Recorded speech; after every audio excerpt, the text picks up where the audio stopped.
So hello guys, once again welcome back to career साथी। और आज आपका एक नए और फ्रेश वीडियो में हम स्वागत करते हैं। आज का जो हमारा टॉपिक है वो है sales. Why you should choose your career in sales. हम अपने आप से क्या चाहते हैं, हम अपने सैलरी के अलावा क्या टेक अवे लेना चाहते हैं कंपनी से, और इसलिए हमें ये बहुत ज़्यादा समझने की ज़रूरत है कि हम अपने पोटेंशियल को आइडेंटिफाई करें कि एज अ सेल्स पर्सन हम कितना एफर्ट डालते हैं अपने प्रोफेशनल लाइफ में। एक सेल्स पर्सन कभी भी अपने सैलरी पे डिपेंडेंट नहीं होता है, वो हमेशा हंट करता रहता है कि वो एक्स्ट्रा सेल करे या एक्स्ट्रा बेनिफिट्स कंपनी के तरफ से उठाए, क्योंकि जब आप इंसेंटिव्स रिसीव करते हो अपने परफॉर्मेंस बेस पे तो वो काफ़ी इनकरेजिंग होता है, वही एक सेल्स पर्सन को आगे जाने में मदद करता है। अब अगर मैं बात करूं कि एक सेल्स पर्सन किस तरह से इम्पैक्टफुल होता है, किस तरह से मार्केट में एफिशिएंसी के साथ काम कर सकता है, तो वो मैं पहला पॉइंट अगर बताऊं तो पहले पॉइंट में मैं ये कहूँगा कि एक सेल्स पर्सन को आइडेंटिफाई करना चाहिए उसके कंपटीटर्स कौन कौन से हैं।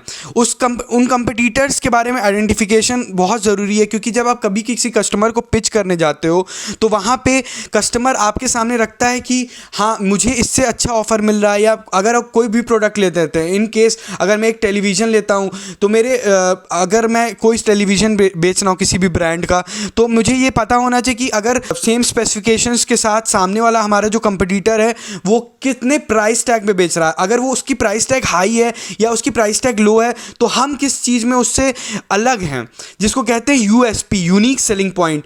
हमारी यूनिक सेलिंग पॉइंट क्या है उस प्रोडक्ट के लिए। दूसरी बात अगर मैं बताऊं, हम कोई भी प्रोडक्ट को अगर बेचने जाते हैं किसी भी कस्टमर को, तो पहले हमें कस्टमर की नीड को समझनी चाहिए, उसके बजट में हमारा प्रोडक्ट फिट हो रहा है कि नहीं। अगर नहीं हो रहा है तो हम उसे किस तरह से ऑफर्स दे के अपने तरफ अट्रैक्ट कर सकते हैं। हमारा जो प्रोडक्ट है उसकी क्या एफिशिएंसी है, उस प्रोडक्ट को हम कैसे कन्विंस करें। फॉर एग्जांपल अगर किसी पर्सन को 4 व्हीलर की रिक्वायरमेंट है और हम बेच उसे 2 व्हीलर रहे हैं, तो वो नहीं इंटरेस्टेड होगा, क्योंकि आप उसकी रिक्वायरमेंट 4 व्हीलर की और हम उसे 2 व्हीलर बेच रहे हैं। कई बार हम लोग गलती क्या करते हैं कि हम ये सोच लेते हैं कि हमें ट्रैवलिंग बहुत पसंद है इसलिए हम सेल्स का जॉब ले लेते हैं।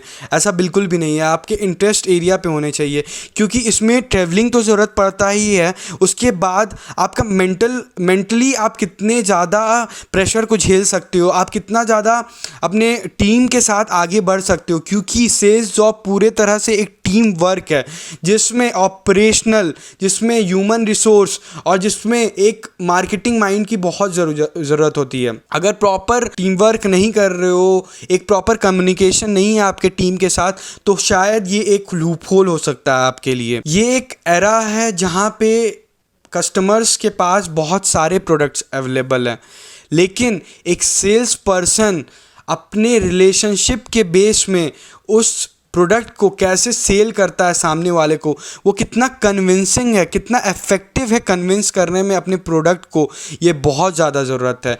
अब ये कब होता है, आप किसी प्रोडक्ट को कैसे कन्विंस कर पाते हो अपने कस्टमर को, जब आपके माइंड में ये चीज़ आ जाए कि ये प्रोडक्ट जो मैं सेल कर रहा हूँ ना, ये रियली बहुत अच्छा है।